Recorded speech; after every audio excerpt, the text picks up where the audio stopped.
What's up, everybody? My name's Jason. I just wanted to give a quick walk around of our new plane. So my wife and I bought a plane just about a week ago. We bought a TL-Ultra 2009 Sting S3. So these are made out of the Czech Republic. They're sold here in the U.S. Out of Little Rock, Arkansas, out of U.S. Sport Air. So this plane has the Rotax 912 ULS engine. So this is the 100 horsepower variant. It's a horizontally opposed 4-cylinder engine, and these are carbureted engines. So they have one carburetor for each bank of cylinders, 2 total. These carburetors are, they have full-time carb heat. They are self-leaning, so there's no mixture lever in the plane. They are extremely fuel efficient, so they burn about 5.2 gallons per hour of 92 octane auto gas. This plane will do about 118 knots true airspeed, burning that 5.2 gallons per hour. It's got a 3-blade carbon fiber duct swirl propeller, and these are ground adjustable by your A&P, but otherwise they are essentially fixed pitch in the air. Like I said, this plane runs off 92 octane gas, and so it's actually it is meant to run off of auto gas. If you run auto gas, it will extend out the oil change period to every 50 hours. If you're running 100 low lead, then you're required to do oil changes every 25 hours. So this holds 21.5 gallons in the main tank, and then there are also 6-gallon extended tanks on each wing. So a total of about 33.5 gallons, about 31 gallons usable. And the gross weight of this plane is 1,320 pounds. It's about 770 empty. And so with full fuel, main and extended tanks full, that leaves you about 340 pounds of usable weight for passengers and baggage. And so for my wife and I, that means we can carry about 40 or 50 pounds of baggage in addition to the two of us. This plane also has a Brs System, a ballistic recovery chute, and so in the event of inadvertent flight into IMC and loss of spatial awareness, or catastrophic engine failure, loss of control surfaces, you are able to pull a handle, and the plane will ideally come down safely.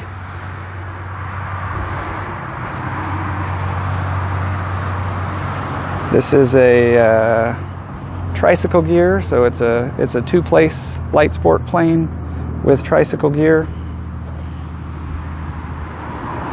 There is a new variant of this plane that's out. TL-Ultra makes a Sting S4 that basically they redid the inside, they redid the canopy, the wheels are a little bit different, and the rudder is a different shape. But otherwise, not too many significant changes between this S3. Like I said, this is a 2009, and the newer S4.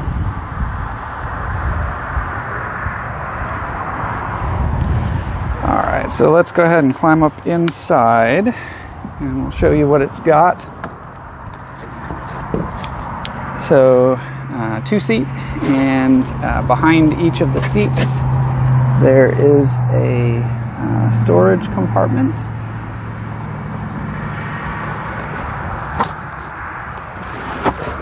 We've got the same on the other side here. And so it actually goes back a decent ways, good enough for at least carrying an overnight bag. Got our fire extinguisher in the middle here, and then we've got some space on the top here as well that you can also use for storing some baggage. We've got the the pull handle right there, so that is to activate that ballistic recovery parachute. You pull that all the way out. Alright, in terms of the interior features of the plane, so we've got our flap lever here, half flaps and full. We've got our trim lever right here, and we have a throttle lever. So like I was saying, there's no mixture. These are self-leaning Rotax engines.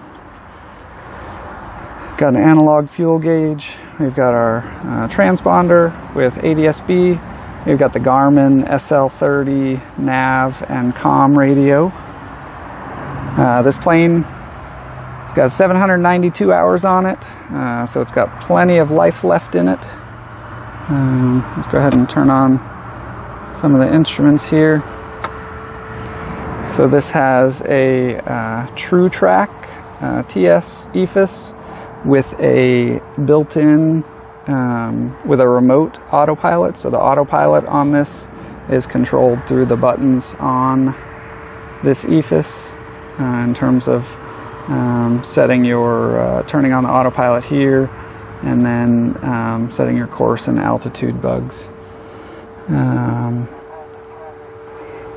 And then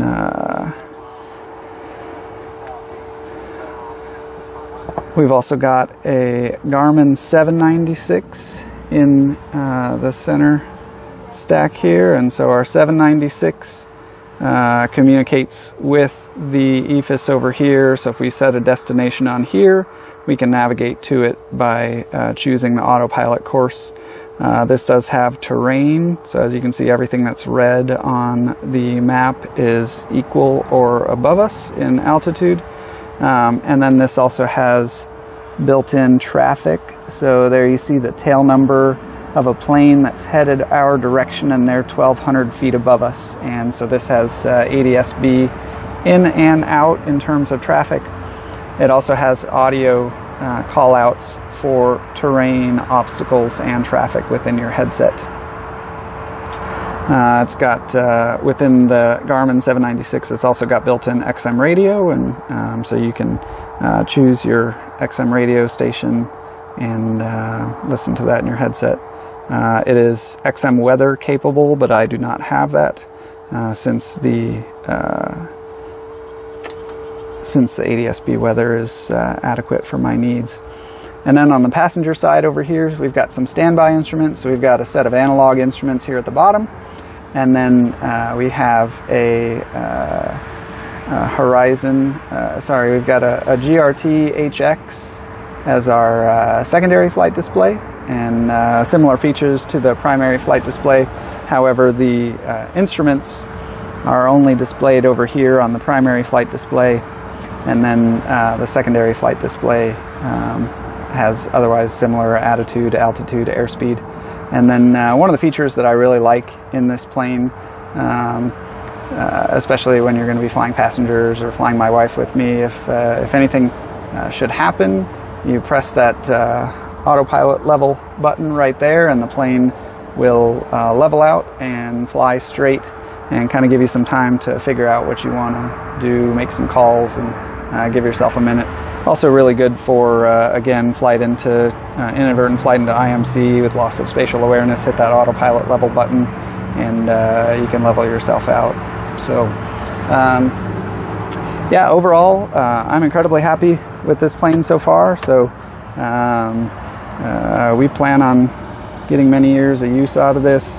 It, like I said, flies along at 118 knots true airspeed, and burns only 5 gallons an hour doing that. And so it's got really good range on it, especially with the 33 gallons extended tanks. You're looking at somewhere between 5 and 6 hours of endurance. Yeah, so again, I just wanted to give a little walk around and tour of this plane, and thanks for watching.